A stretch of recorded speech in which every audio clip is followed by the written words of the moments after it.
In this video we are going to talk about this. मैंने बोला हम इस वीडियो में काय के बारे में बात करेंगे, दिस रेफरेंस वेरिएबल के बारे में बात करेंगे। तो मैं दिस का कॉन्सेप्ट समझाऊंगा with the help of example नहीं सही बोलूं तो एक छोटा सा लॉजिक लिखूंगा क्या कॉन्सेप्ट एक्सप्लेन करने के लिए, दिस का कॉन्सेप्ट एक्सप्लेन करने के लिए। तो भाई मेरे पास एक क्लास है, क्लास का नाम है भाई माई क्लास। अब मैंने इसके अंदर एक डेटा डिक्लेयर किया से प्राइवेट इंटीजर ए को पढ़ने के लिए मैंने क्या लिखा, public integer get A is going to fetch the value of A. हमने लास्ट वीडियो में ही बात करी काय की, गेटर्स और सेटर्स की। और ए को बदलने के लिए मैंने क्या लिखा, पब्लिक वॉइड सेट ए। तो सिंपल सा एट्रीब्यूट है ना, ए नाम का डेटा है, गेटर्स और सेटर्स लिखे। मैंने लिखा ए इज इक्वल टू ए, यहां पे आर्ग्यूमेंट आ रहा है ए, और मैंने क्या लिखा, ए इज इक्वल टू ए। सो भाई मेरा आप लोगों से क्वेश्चन है, थोड़ा सा सोचें और मुझे देख के बताएं, ए इज इक्वल टू ए, क्या ये स्टेटमेंट सही है? ए इज इक्वल टू ए, क्या ये स्टेटमेंट सही है? तो आंसर इज लॉजिकली, सिंटैक्सिकली तो ये स्टेटमेंट सही है, लेकिन लॉजिकली ये स्टेटमेंट गलत है।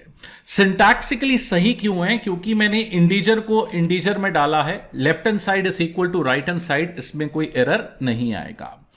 लॉजिकली ये गलत क्यों है? क्योंकि मैंने आर्ग्यूमेंट वाले ए को, मैं फिर से रिपीट करूंगा, आर्ग्यूमेंट वाले ए को आर्ग्यूमेंट वाले ए में डाल दिया। मैंने आर्ग्यूमेंट वाले ए को आर्ग्यूमेंट वाले ए में डाल दिया, जबकि मेरे को आर्ग्यूमेंट वाले ए को मेंबर डेटा वाले ए में डालना था। तो यहां पे दो ए हैं भाई, ये कौन सा वाला ए है? आर्ग्यूमेंट वाला ए है, और ये कौन सा वाला ए है? मेंबर डेटा वाला ए है। तो मेरे को करना क्या था, आर्ग्यूमेंट को मेंबर डेटा में डालना था, आर्ग्यूमेंट को मेंबर डेटा में डालना था। लेकिन यहां पे होगा क्या, लाइन नंबर 10 में होगा क्या, आर्ग्यूमेंट आर्ग्यूमेंट में चले जाएगा, जबकि आर्ग्यूमेंट को मेंबर डेटा में डालना था।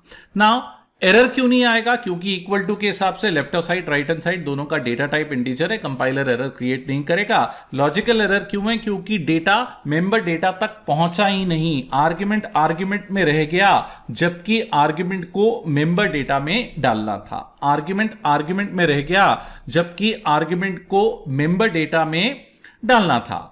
तो भाई व्हाट इज द सॉल्यूशन? अब बहुत सारे लोग बोलते हैं कि भाई आपने दोनों का नाम सेम क्यों लिया है? पिछले एग्जाम्पल में तो आप लोगों ने नाम अलग लिया था, नाम अलग लिख दो, नाम सेम देने का जरूरत क्या है?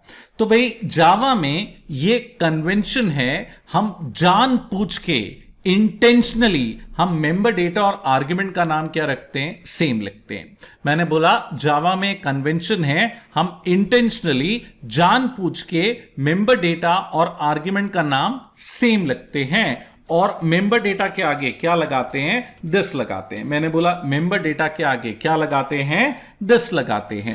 तो जब भी मेंबर डेटा और आर्ग्यूमेंट का नाम सेम है, मेंबर डेटा को दिस करके रेफर करते हैं। मैंने बोला जब भी मेंबर डेटा और आर्ग्यूमेंट का नाम सेम है, मेंबर डेटा को दिस करके रेफर करते हैं, in order to avoid the ambiguity. Ambiguity समझते हैं, स्टेट ऑफ कंफ्यूजन, कंफ्यूज हो गया, दो ए हैं, किसको किस में डालना है, तो मेंबर डेटा के आगे हम क्या लगाएंगे, दिस लगाएंगे।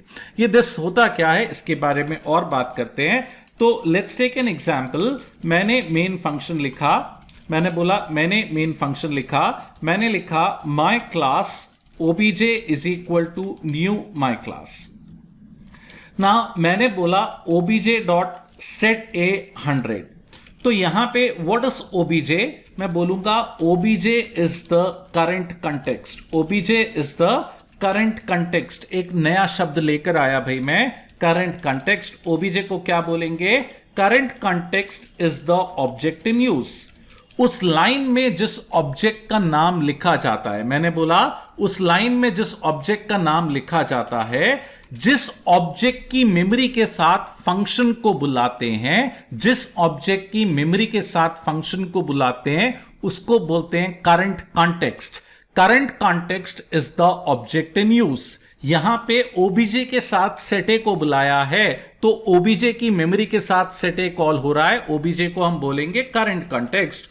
और अगर मैं ऐसा लिखता हूं my class OBJ 1 is equal to new my class, obj1 dot set a 200, तो यहां पे obj1 is the current context is the object in use. जिस ऑब्जेक्ट की मेमोरी के साथ फंक्शन को बुलाते हैं उस ऑब्जेक्ट को करंट कंटेक्स्ट बोला जाता है। क्या बोला जाता है? Current context. मैंने बोला in Java current context is referred using this. Current context है ना, करंट कंटेंट नहीं, I am sorry, current context. मैंने बोला in Java current context in class is referred using this. Current context को class के अंदर कैसे रेफर करते हैं? दिस लगा के।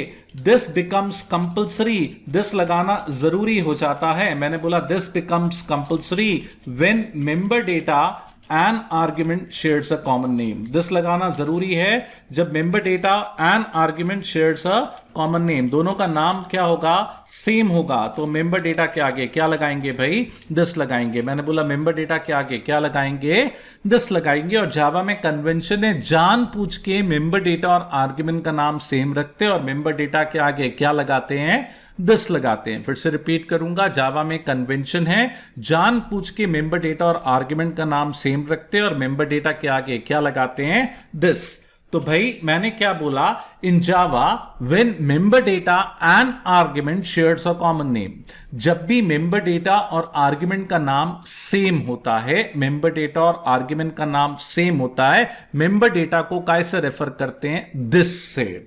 Now, this refers to current context. Current context is the object in use. This refers to the current context and current context is the object in use. Now, एक बार मुझको एक स्टूडेंट ने बोला हाँ भाई मान लिया मेंबर डेटा और आर्ग्यूमेंट का नाम सेम होता है तो दिस रखते हैं और मेंबर डेटा का नाम सेम रखना है, आर्ग्यूमेंट का नाम सेम रखना चाहिए, कन्वेंशन है। लेकिन कन्वेंशन है क्यों? इसका फायदा क्या है? हम काय को मेंबर डेटा और आर्ग्यूमेंट का नाम सेम रखे, अलग भी तो रख सकते हैं। तो भाई ये देखिए मैं इसी के बारे में बात करूंगा। हम मेंबर डेटा और आर्ग्यूमेंट का नाम कॉमन क्यों रखते हैं, इसका क्या फायदा है, ये ऐसा कन्वेंशन क्यों बनाया जावा ने कि आप जान पूछ के मेंबर डेटा और आर्ग्यूमेंट का नाम सेम देखो। उसके लिए मैं एक छोटा सा लॉजिक बता रहा हूं। Let's take an example. मेरे पास से एक क्लास है, क्लास का नाम है एम्प्लॉय। एम्प्लॉय के अंदर क्या है? कोड है, नेम है, डिपार्टमेंट है, डेजिग्नेशन है और से बेसिक सैलरी है। सो भाई मैंने क्या किया, एक फंक्शन लिखा पब्लिक वॉइड सेट डेटा। इसमें आर्ग्यूमेंट आ रहा है ए बी सी डी और सैलरी के लिए मैंने क्या ले लिया?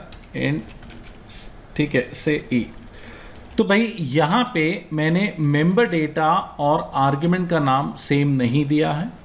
अब मैं क्या लिखता हूं? Code is equal to A, है ना, name is equal to B, department is equal to C, designation is equal to D and salary is equal to E. तो भाई ये एक सेट डेटा है और ये मैं दूसरा वर्जन लिख रहा हूं सेट डेटा का। मैंने बोला मैं दो अलग अलग सेट डेटा लिख रहा हूं, है ना। इसमें क्या आ रहा है? कोड आ रहा है, नेम आ रहा है, डिपार्टमेंट आ रहा है, डेजिग्नेशन आ रहा है और सैलरी आ रहा है। तो भाई एक में मैंने इंटेंशनली नाम सेम दिए हैं। मैंने बोला एक में इंटेंशनली मैंने नाम सेम दिए हैं और एक में मैंने दूसरे नाम रखे हैं, से सैलरी। और ऑब्वियसली नाम सेम रखे हैं तो मेंबर डेटा के आगे क्या लगाना पड़ेगा? दिस। तो भाई मेरा आप लोगों से क्वेश्चन है, इन दोनों फंक्शन को देखो और मुझे बताओ which one is more easier, the first one और द सेकेंड वन, कौन सा ज़्यादा आसान है, पहला वाला कि दूसरा वाला? नो जनरली जब मैं क्लास में ऐसा पूछता हूँ कि कौन सा ज़्यादा आसान है, मेजॉरिटी से पहला वाला ज़्यादा आसान है कि भाई ABCD आसान है, अपन ने डेटा को डाल दिया। मैंने बोला भाई ठीक है, but let's take an example, है ना। अगर आपको पहला आसान लग रहा है तो मैंने एक सेट डेटा लिखा जिसके अंदर दो आर्ग्यूमेंट आ रहे हैं A और B। अब मेरा क्वेश्चन है ए काई के लिए आ रहा है और बी काई के लिए आ रहा है, ए काई के लिए आ रहा है और बी काई के लिए आ रहा है। पीपल से ए कोड के लिए आ रहा है, बी नेम के लिए आ रहा है। भाई आप ऐसा सोच रहे हो कि पहला आर्ग्यूमेंट पहले के लिए आ रहा है, हो सकता है ए नेम के लिए आ रहा है और बी डिपार्टमेंट के लिए आ रहा है। तो भाई हो सकता है ए नेम के लिए और बी काय के लिए, डिपार्टमेंट के लिए, तो आदमी कंफ्यूज हो जाता है ए क्या है बी क्या है। लेकिन अगर मैं यहां पे ए और बी की जगह नेम और डिपार्टमेंट लिख देता हूं तो it becomes quite easy to identify कि कौन सी चीज, कौन सा आर्ग्यूमेंट कौन से एट्रीब्यूट के लिए आ रहा है। तो भाई ए और बी लिखने में कंफ्यूजन हो रहा था कि ए क्या है और बी क्या है, लेकिन अगर अपन ने नाम सेम लिखा, मैंने बोला नाम सेम लिखा, तो ये मैंने पहले लिखा था भाई, है ना। मेरा क्वेश्चन था कि कौन सा, इसको समझने में दिक्कत है। लेकिन अगर अपन इसको ऐसा लिख देते हैं, है ना, कि ए नहीं आ रहा, नेम और डिपार्टमेंट आ रहा है, तो इट बिकम्स क्वाइट इजी। मैं आर्ग्यूमेंट देखते ही समझ जाऊंगा कौन सा आर्ग्यूमेंट काय के लिए आ रहा है। तो भाई जावा में कन्वेंशन है जानबूझ के मेंबर डेटा और आर्ग्यूमेंट का नाम क्या लिया जाता है, सेम लिया जाता है, ताकि हम आर्ग्यूमेंट देख के समझ जाएं कि कौन सा आर्ग्यूमेंट कौन से एट्रीब्यूट के लिए। और यहां आसान क्यों था ABCD लिखना, भाई यहां पे केवल 5 डेटा था, है ना, name, code name, department, designation और सैलरी।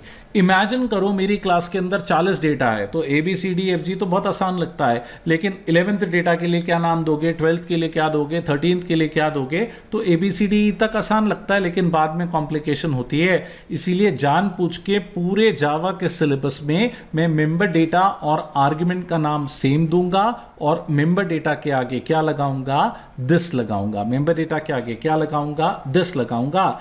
एक और क्वेश्चन मुझसे पूछा जाता है कि भाई ये दिस है क्या, आप दिस लगाओगे ठीक है, लेकिन दिस है क्या।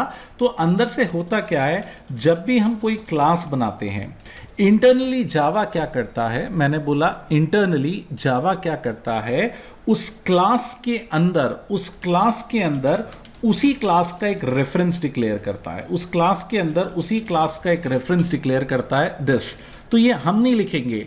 तो मैंने एम्प्लॉय क्लास बनाई कितनी चीजों के साथ, 5, लेकिन जब ये कंपाइल होगी अंदर से जावा इसमें 5 एट्रीब्यूट नहीं 6 एट्रीब्यूट डालेगा, अंदर से वो दिस भी ऐड कर देगा। और ये दिस क्या करता है, उसी रेफरेंस को स्टोर करता है, उस ऑब्जेक्ट का रेफरेंस स्टोर करता है। तो जब भी आप ऑब्जेक्ट बनाओगे जावा क्या करेगा, मैंने बोला जब भी आप ऑब्जेक्ट बनाओगे जावा क्या करेगा, दिस के अंदर इस ऑब्जेक्ट का रेफरेंस स्टोर कर लेगा। दिस के अंदर ऑब्जेक्ट का क्या स्टोर कर लेगा, रेफरेंस स्टोर कर लेगा।